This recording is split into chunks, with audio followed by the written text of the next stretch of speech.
The conflict in Gaza is one that tests the world media.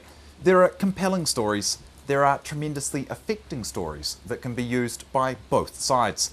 And both sides do have advocates who sometimes become part of the story. There are no simple answers in the Israel-Gaza situation, but there are simple consequences. The most powerful stories so far have been of the deaths and maiming of hundreds of children and innocents. On the Israeli side, they maintain that this conflict stems from the terror and injury inflicted by rocket attacks.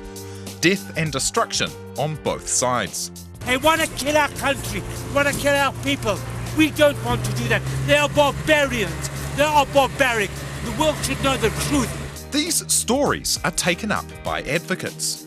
In New Zealand, David Zwartz is the former honorary consul for Israel, and he regularly comments in the media. Striking a balance is difficult. The Palestinian death toll is so much greater than Israel's, yet Israelis fear they too could suffer great losses. Nobody has ever been able to tell me what exactly is the proportionate amount of response that Israel should be giving to the thousands of rockets, maybe thousands of rockets back.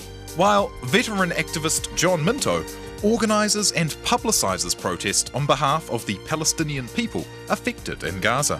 And to think really carefully about what New Zealand can do to support non-violent change in the Middle East. And the issues have touched New Zealand in a new way, with the story of the pair denied service at an Invercargill cafe for being Israelis. This set off much debate on editorial pages. Here is Tom Scott's take. These affairs may be a long way off, but for many, the issue is close to home. Joining us now, we have David Zwartz, former honorary consul for Israel, and John Minto of Global Peace and Justice, Auckland. Two often opposing, gifted advocates who are here not to try to relitigate any of their differences, but to talk about the coverage that New Zealanders see. Thank you for joining us, gentlemen. Now, you first, David. How do you feel New Zealanders are served by the reports they see of the conflict that's been happening? There's difference in the areas of coverage, and I'd like to first refer to local news or coverage, or at least coverage of local events as they reflect the situation in Gaza.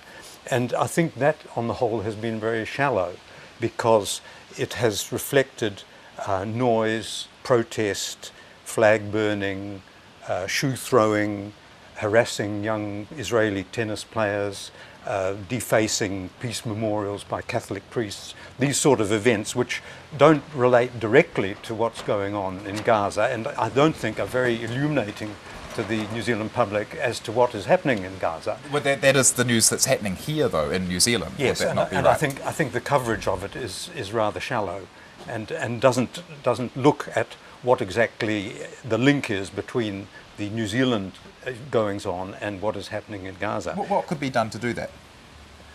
Well, that actually leads on to what I was going to say about the coverage from New Zealand or in New Zealand of what is happening actually on the ground in Gaza.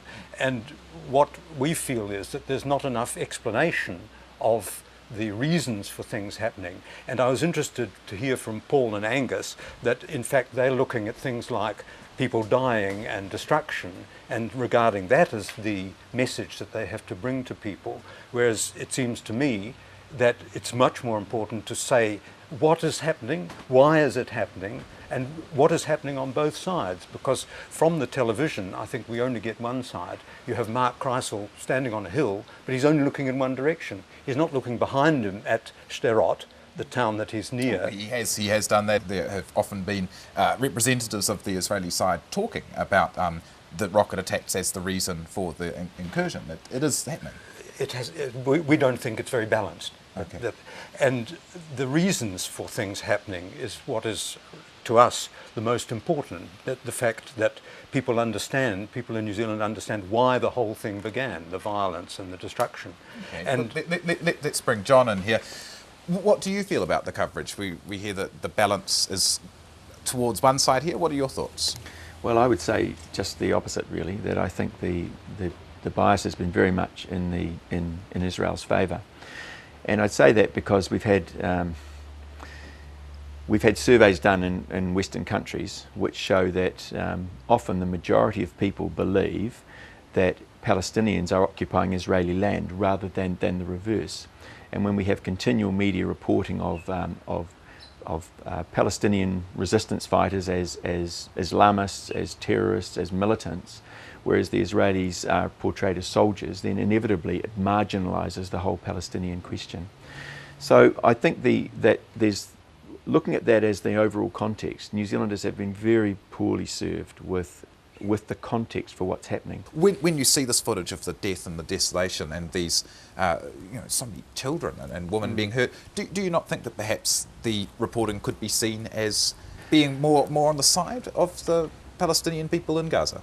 Well, the reporting of the death and destruction is simply the reality of what's going on, and it's the reality of what's gone on for a very long time. And it is good to see journalists going in there and reporting directly on that, because, I mean, Palestinian people see themselves, and we certainly see them as a group of people the world has turned their back on. Now, I don't want to go through all that now.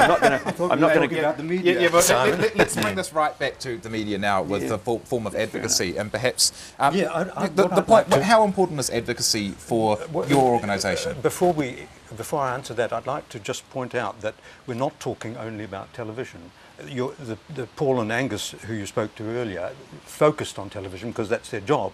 But from my point of view, there are also the newspapers, radio, blogs, websites, internet. These are all part of the media generally, and they all have an important part to play in portraying what is going on in Gaza, and in some cases explaining it. And it's encouraging for us that, for instance, the major newspaper editorials in New Zealand have come out with very good editorials saying where the balance of responsibility lies, and incidentally saying that it do you speak relies to these editors? No. Are you in Do you contact personally? with? Yes, or No. are you? Do you lobby on behalf of your goals to the editors of newspapers? No, No, I don't.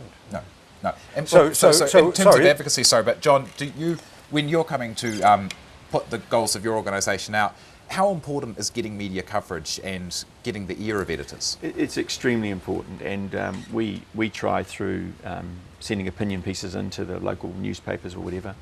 And we Is also that something that you would do also, David? We have sent press releases or opinion pieces, yes. And in terms of actual staged protests, though, that's very important, isn't it? It is very important, and what we try to do when we're writing a media release, because we know this is going to be, if it's TV, it'll be a 5-second blurb about what's going on.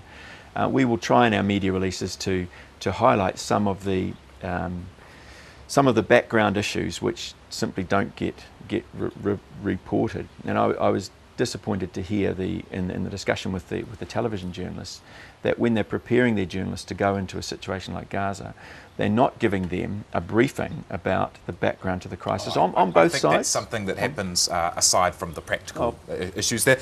As one last point here, I mean, with these conflicts that are so intractable, does it help to be oppositional, the very nature of the news reports where it's one side versus the other, and the fact that you two have the roles in many stories of one side versus the other, does that help solve these conflicts ever?